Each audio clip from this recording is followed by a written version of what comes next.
Welcome to the second edition of the String Bros Sports Talk Show here on the Simulated Sports Network. And I actually forgot to introduce ourselves last week. I'm your host, Logan, along with my brother Kyle, and who was not with us last week, Ryan. And we're going to start off, we're actually bringing in timestamps this week. I want to mention before we get on, we will have timestamps at the bottom if you want to go to a particular subject. We figured that would be easier if you don't want to hear about the NBA or whatever. Or, you know, whatever you like, you can jump straight to it. But anyway, let's get to it. Opening subject, big news story. On Monday, J.J. Watt agreed to a 2-year deal with the Arizona Cardinals. Obviously, this is a good move for the Cardinals. But is it a good move for J.J. Watt? Because just about every team was available for him to go to. I mean, he had tons of playoff suitors. Whoever wants to start it off, what are your thoughts on J.J. Watt going to the Cardinals? Was this a good move for J.J. Watt? Yeah, I think it's a great move. They got some young guns on that defense, and Hassan Reddick, Chandler Jones. He's not younger, but he'll be there for a good amount of time. You got veteran Patrick Peterson. Great offense, improving each year. I think they're going to be a solid team this year. J.J. Watt made a good decision. I hear Von Miller's been searching around. Maybe he'll land in Arizona as well. So I think he made a smart decision in Arizona, possibly a playoff contender next year. I definitely think Arizona's probably going to be a playoff contender, especially if, you know, what we're going to talk about at some point, Russell Wilson, if he leaves that division, I think Arizona's kind of got a stronghold on that division. But who's the opposite defensive end? Chandler Jones? Is it Chandler Jones? Yeah. Okay. Chandler Bones Jones! So Chandler Jones, I believe I am repeating this properly, leads the league since he came into the league in sacks since 2014, and number 2 on that list is J.J. Watt. Mm-hmm. So if you think about it, their pass rush is going to be phenomenal, and they've got a stout defense. Even without J.J. Watt, they had a stout defense, and they have a solid offense. It's not the greatest show in the world, but it's a solid offense. It can take them to the playoffs and take them deep into the postseason. Let me be contrarian on this. It's a good move for the Cardinals, not a good move for J.J. Watt. He's not going to win a Super Bowl in the next 2 years with the Arizona Cardinals. This guy should have went to his hometown, Green Bay Packers. NFC Championship, he would have been the key piece to maybe put him over the top. J.J. Watt should have went to Green Bay. As much as I hate to say it, he should have been a Packer. If we're talking about where he should have went, I think he should have went to Pittsburgh with his brothers. I think Arizona has a higher ceiling. They're bringing back Ben next year. Ben Roethlisberger wasn't that bad this past year. Did you hear that? Did you hear No, that? He wasn't. The receivers dropped a lot of balls. I mean, like, you look at Deontay Johnson. He dropped so many balls. I know because I had him in fantasy, and the dude just kept dropping the playoff balls all over the game. place. Yeah, Ben was throwing it straight to the Browns. He looked like a shell of him for himself. It's a tough defense. But back on the Cardinals, you will get to see how Cliff Kingsbury truly is with a strong O and D. So Cliff's not the guy. yeah, you will get to see. He did fairly well last year. They'll get in the playoffs. They're not going to win the Super Bowl in 2 years. I agree they won't win the Super Yeah. Bowl in 2 years. And that's what this was about. JJ wants a Super Bowl. He ain't getting it in Arizona. If he wanted a Super Bowl, he wouldn't have signed with Arizona. Should have went to Tampa Bay then. I think everybody agrees on that one. On to our next topic, Russell the Muscle Wilson. Nobody calls him that. What am I saying? Russell Wilson. It came out last week via Adam Schefter that, you know, he's not requesting a trade, but he is open to a trade. And he named 4 teams. Where should he go? Personally, I feel like, just in my head, he makes a lot of sense in Dallas, because I think of Dak. They've kind of talked about moving on from Dak Prescott, and they haven't really ever committed to him fully as far as giving him a big contract or anything. And when you look at it, Dak to me is like a poor man's Russell Wilson. So if you can get Russell Wilson over Dak Prescott, I would take that all day. And you could probably even finagle some trade with Dak in it to the Seahawks and make it work. And I think that would be a stellar offense. And I think they got an okay defense. But I think that would be a good move for Russell and for the Dallas Cowboys. Yeah, I don't know about Dak being a poor man's Russell Wilson. Dallas, I think they'd be dumb if they traded Dak and a pick for Wilson. Maybe Dak for Wilson, but I wouldn't do it if I was Jerry. But you never know what Jerry's going to do. I think the best place he could land is Washington. Washington has not been talked about for these quarterback hotspots. They need a quarterback. Alex Smith is not going to get you anywhere. I'm sorry. I know he broke his leg. They actually just released him. Oh, okay. Breaking news. You know that Ron Rivera is going to put Taylor Heineke as the starting quarterback. That's why there's no St. controversy. Louis Battlehawks. DC Defenders was better, though. But, yeah, I don't know about that. Yeah, DC was better. Yeah. Well, Washington's open now. I think they should take a shot at him. So, yeah. The team that it makes the most sense for is a team that's been on the verge of a Super Bowl for like 5 years and losing in the final drive every single year, it seems like. The New Orleans Saints. They got all the tools. They beat Brady and the Bucks. If Drew Brees don't have a noodle arm this year, they were leading midway through the third, and noodle arm kept throwing picks. Russell Wilson needs to go to the Saints. That takes them over the top. They become a Super Bowl contender. Again, Russell Wilson needs to go to the New Orleans Saints, and the Saints need Russell Wilson. It's a match made in NFL heaven. How do they get Russell Wilson? Picks! They're just Give it up! Risk it all! I mean, you can either go with the... I don't know. They got a roster. They got to risk it all or blow it up. Risk it all or blow it up. I don't think Seattle's willing to get rid of. Honestly, Russell. I'd give up Michael Thomas for him. Nah. Because you've seen what Russell can work with before DK. I just give up like every first round pick ever for Russell Wilson to sacrifice for a Super Bowl or two. The thing about Dallas is their offensive line. Do you think their offensive line is better than Seattle's? I'd say it's comparable, yeah. When they're healthy, they're one of the best. That's why Elliott had such a good season a few years back. Yeah, but he hasn't had the same type of season. But I also think that's because Dak doesn't perform, or he's hurt, or he's. I mean, they how got reliable is Dak? Travis Frederick, Zach Martin. pretty They have some of the best linemen in the league when they're healthy. They've just been banged up. Chicago's up there. Yeah. Tremendous defense. They're probably going to lose Allen Robinson. We all know he's probably out the door. They're going to have to draft a receiver or sign somebody in free agency. But you can probably pick up a big-name free agent if you add Russell Wilson in. Chicago, as much as I hate to say it, they're a team that is instantly right in the hunt with the Russell Wilson. Do they have Darnell Mooney? Yeah. They do. He's a good young prospect. What about Minnesota? They are, I think they're I know stuck this- in that giant contract with Kirk Cousins. Isn't this his last year, though? I couldn't tell you. I've heard rumors that they Did might no be in the research on market. Kirk Cousins. I don't know. I'm not Kirk gonna say that. Cousins. Curtis Cousins. I think they are stuck. They're probably stuck with Kirk Cousins for this year, and I then they'll think- probably move next year. Carolina would be a good one as well, I think. Oh, Kirk Cousins to the Panthers? No, Russell Wilson. Ryan Kyle's rolling in his grave. He's right here. As we go on to our next subject, is there anything anybody wants to add on to that? No. The NBA All-Star Game is this weekend, means that we are pretty much at the midway point. We're going to go over our mid-season awards here, and I'll start with Kyle. Who's your MVP this year so far? MVP, I've got Joel Embiid as my MVP. And It's a good one.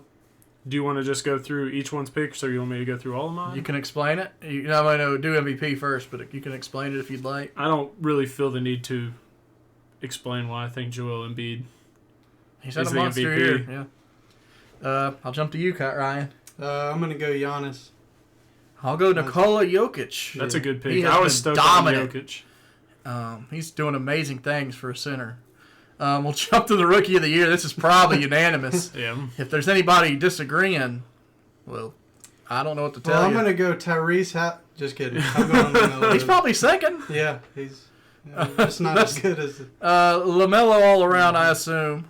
As Yeah. he's breaking all kinds of rookie records, Charlotte Hornets rookie records, NBA rookie records. Keeping him in the To playoffs. start the season, I would have said James Wiseman might have got it, but since LaMelo's moved into the starting lineup, kind of proven himself. Wiseman's too hurt. He's hurt all the time. If they made a top 10 MVP, I mean, I know they vote for top, they get their votes.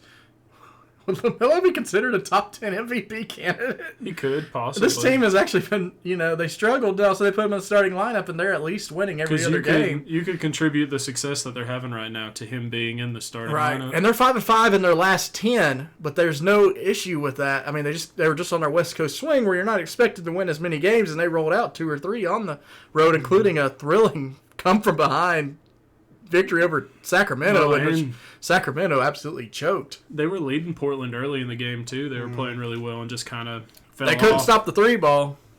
Game time. Then Carmelo went off. But that was on a back-to-back. You don't expect them to win that type of game. And, we'll go on to our next one. Most improved player of the year. I have Jeremy Grant for the Detroit Pistons as my most improved. Yeah, I'm going Jeremy Grant as well. I've got a tie, and I know they do tie these every now and then. I've got Jeremy Grant and Christian Wood. Yeah, I thought about Christian Wood here, too. I believe Wood's been hurt. Yeah. But if he comes back and keeps it up, I'm going to have them as a tie. Defensive player of the year. I have Miles Turner as my defensive player of the year. It's different. Well, I thought I had a sleeper in Miles Turner, but at 3.4 blocks a game and 1 steal this year, I think he's got it by. I'm going to give it to Rudy Gobert again. I'll take the easy one. Sixth man of the year, probably pretty easy. Jordan Clarkson. Jordan Clarkson. Your coach of the year. I have Quinn Snyder from the Utah Jazz. Quinn Snyder, yeah. Well, Utah's did this year's phenomenal. I figured either Denver or the Lakers would be. Now, granted, the Lakers have had injuries, but I figured those two would be at the top, not Utah, and Utah is there. We'll go on to your predictions for division winners based off what you've seen. We'll start off here with the Eastern Conference Atlantic Division. I've got the Nets coming away with it. They're hot right now. Yeah, I'm going 9-1 in their last 10. I'll take the Nets as well. Sorry, Zane. The Central Division. Milwaukee. Yeah, we all agree Milwaukee. Yeah, I think Indiana puts it on at the end of the season, but they won't catch Milwaukee. One of the more interesting divisions. Charlotte has led the last few weeks, but Miami is hot, 7-3 in the last 10.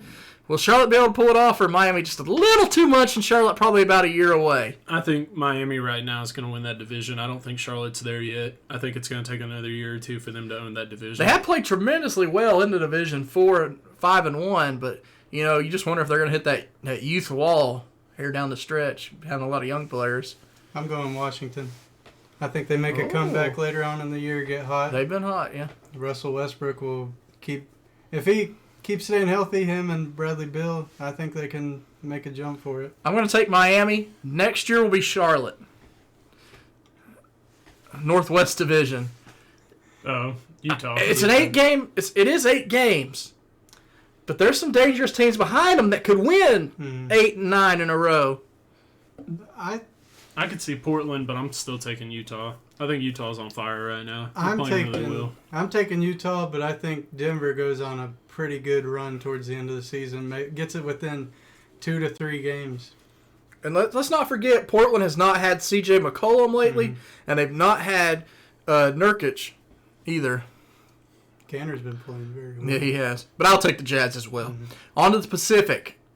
This is one of the more interesting Western Conference divisions here. The Lakers, the Clippers, the Suns, and the Warriors are all separated within 5 games. I'm taking Paul, Booker, Ayton. I'm taking the Suns to surprise that division. I'm taking L.A.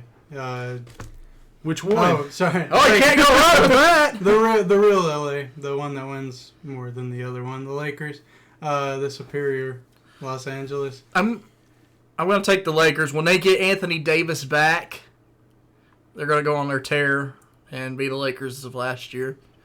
And on to the Southwest. I think the Mavericks are going to come out of the Southwest on top. Yeah, I'm saying Dallas as well, but I think New Orleans is one of those teams that could get hot towards the end of the season. Dallas, I'll take Dallas. And then we go on to our NBA Finals based off of what you've seen so far. This is not easy.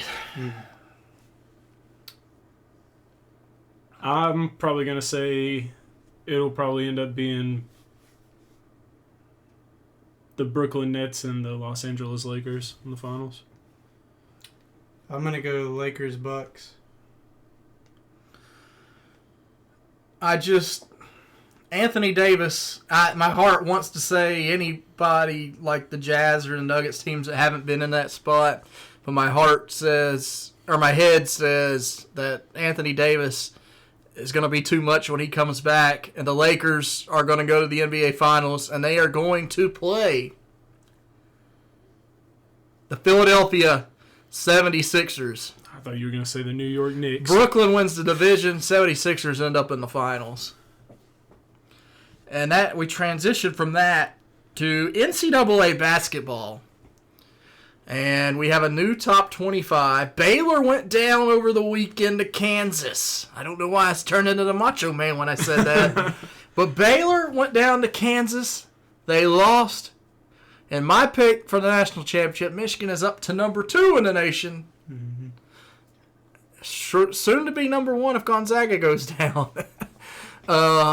What are your takes from this? Look at the big drop from Oklahoma, 9 spots down in the AP top 25. And Virginia Tech dropping. ACC's brutal, man. Also, Carolina upset Florida State, and Florida State really didn't drop despite the loss. Don't understand that. Well, I think it'll come down to tonight to see how true Michigan is. I know they keep getting the top 10 teams and dominating them, but they got Illinois tonight, and then I believe there's another big top 10 game tonight as well. And as we speak, we are at halftime. Illinois leads Michigan 33-22 at Ann Arbor. Yeah, so Illinois, I think it's maybe really up for grabs again this year. There's no clear cut Gonzaga. You never know how good they truly are with their division, but I still think Michigan's the best team in the top 25 right now. That Kansas team is sleepy, man. If I had to pick today who I think would win, I would probably say Gonzaga. But I think Gonzaga versus Michigan would be a hell of a game in the national championship if that came about. Gonzaga just never gets it done. I wouldn't ever put my money on them. They're there. They're in Adam the top. Morrison. Closest they ever got was when they lost to the Tar Heels. Char Heels. And now we transition to NASCAR. Over the weekend on Sunday, a wild race in Homestead, Florida. As William Byron won, but it was a race of kind of weirdness early. You saw Chris Buescher lead really, really early. And it seemed like he had the car to beat. Where is Buescher? There he is. But here's the thing: is majority of these cars, they knew this race was going to transition tonight, and they set their cars up for cooler weather. And you saw that with William Byron. Harvick had a better car late. All these cars were set up for late, so you saw a little different lineup early. It really came down to how they set the cars up. Byron had the best setup. He cruised to victory in the final 50 laps. The person that really surprised me here was Ryan Newman, where he ended up placing in the top 10. Yeah, he was consistent all day. Yeah, he was up there all day. I think he started at 22, 23, somewhere around there. And he ran within the top 10 pretty much all day. What about Michael McDowell? Another top 10. He's super consistent this year. A Cinderella story. What is going on with Kyle Busch? You know, he did come in the top 10, but this is Kyle Busch. We're so used to him winning. Yeah. He's only won, once in the last 2 years. Yeah. I think the youth movement's kind of coming in and taking over a little bit because you look at all these young guys that have won all the races this year. Now, here's my thing is Kyle Busch is one of the best drivers in NASCAR. And when they had practice, they don't have practice going on right now. He was the best at being able to tell his crew chief what needed to be fixed for Sunday, and they were able to make that adjustment. Without practice, that has killed Kyle Busch. That's my theory. They bring practice back, Kyle Busch starts winning again. We don't talk about practice. You NCAAB, you don't need practice. This week's race we got in Las Vegas. Last week I picked Kyle Larson to win. I was darn close. He came in fourth. This week in Las Vegas, I'm going to say Brad Keselowski wins in Vegas. I'm going Kyle Busch. I know we just talked bad about him, but I think it gets off the slump this week. I'm going to take Joey Logano. Come out of nowhere, win the race. He's very good at Vegas.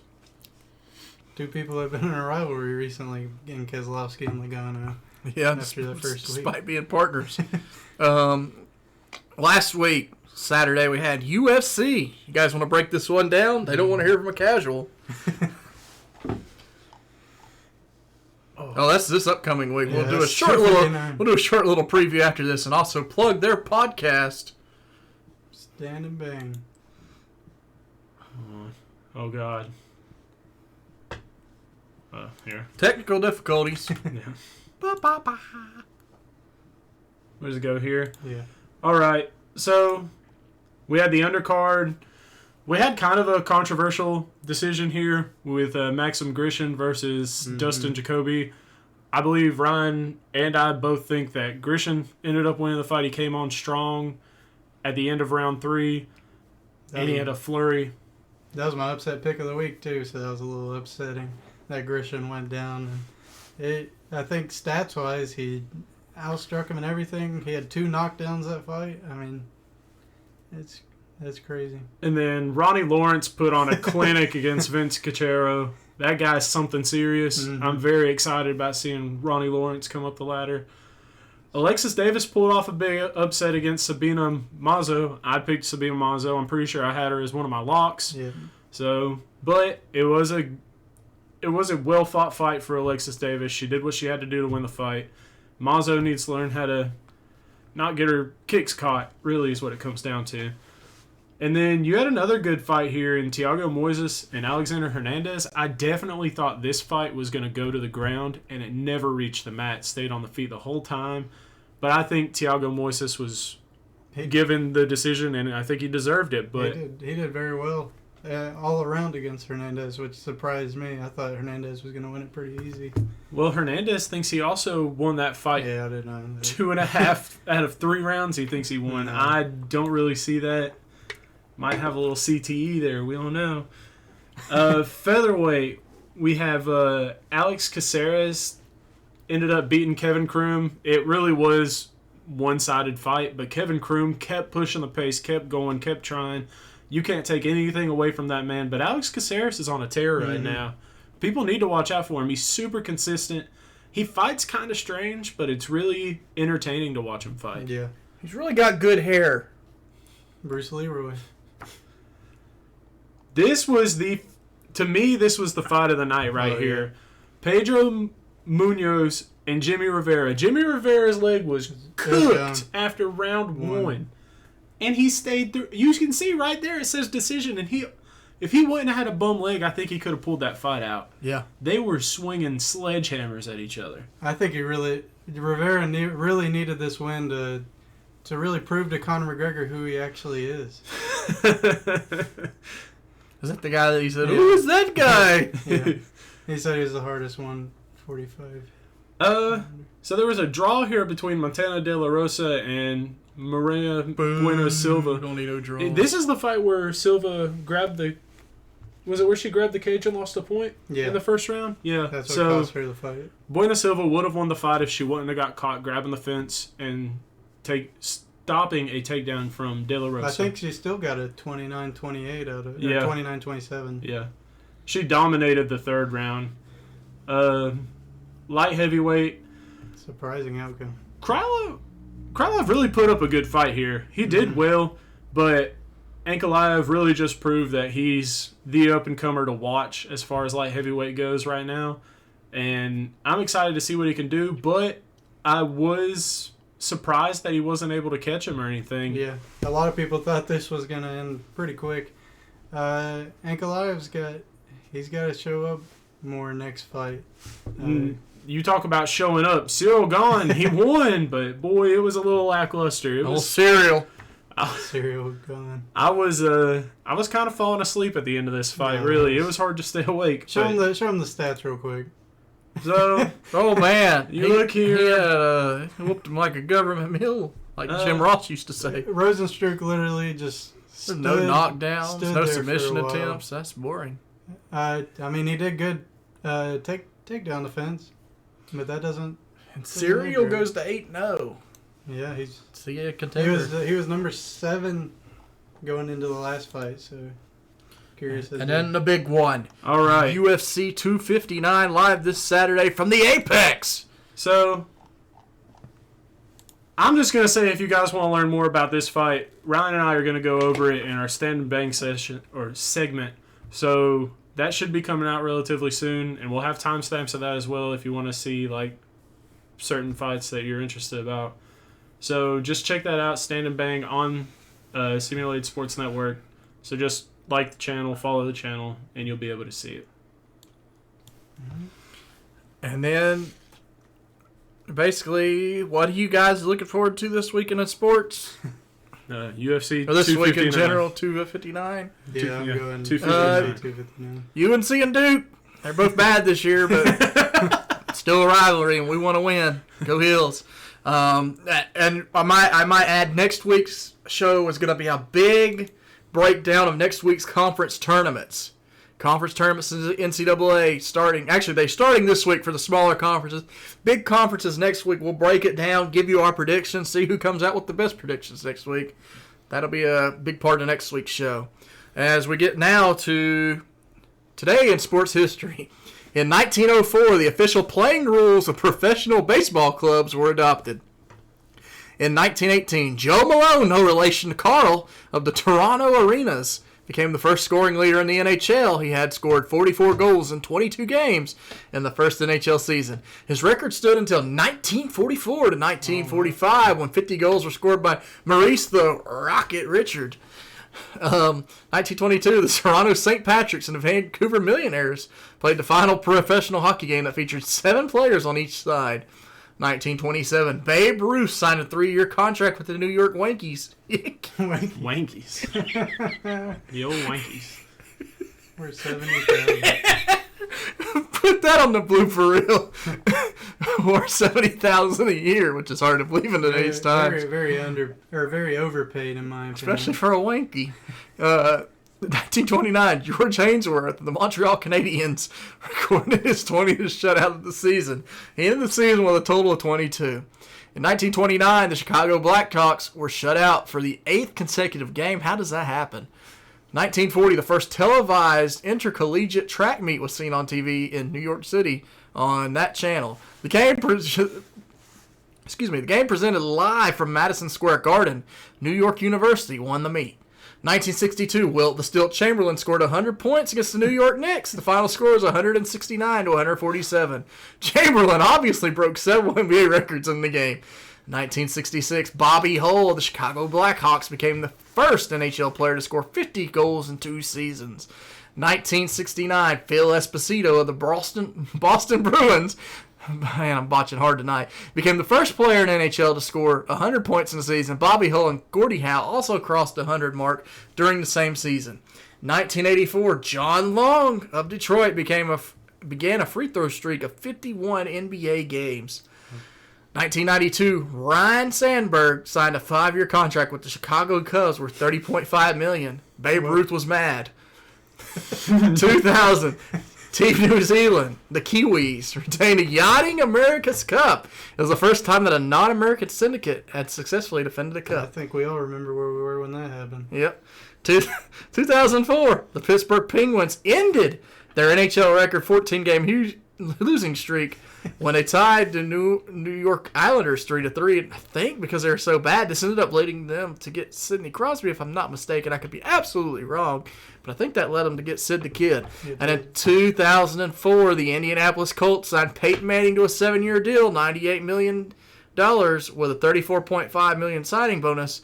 It was the largest package to date in the NFL, it's hard to believe because it's a lot bigger now. Isn't that right, Patty? And you know what? It led them to a Super Bowl, and that's all that matters. And a sports quote, today I consider myself the luckiest man on the face of the earth, Lou Gehrig. Does that happen? July 4th. Does that happen every time you look at the sports quote? It brings up the famous Lou Gehrig quote. We'll read it next week as well.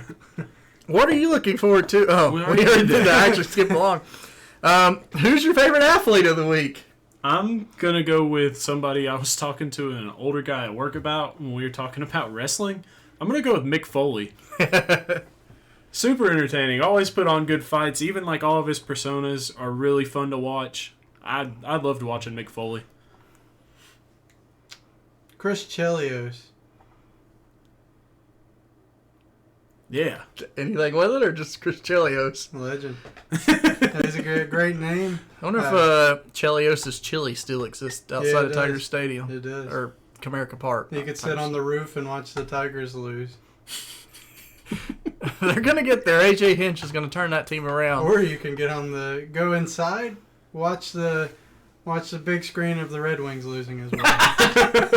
And then, in the fall, you can go in and watch the Lions lose while you eat a chili dog. Yeah. All of the season. And then, if you want to watch the Pistons lose. Yeah. Oh, man, Detroit sports is that's rough.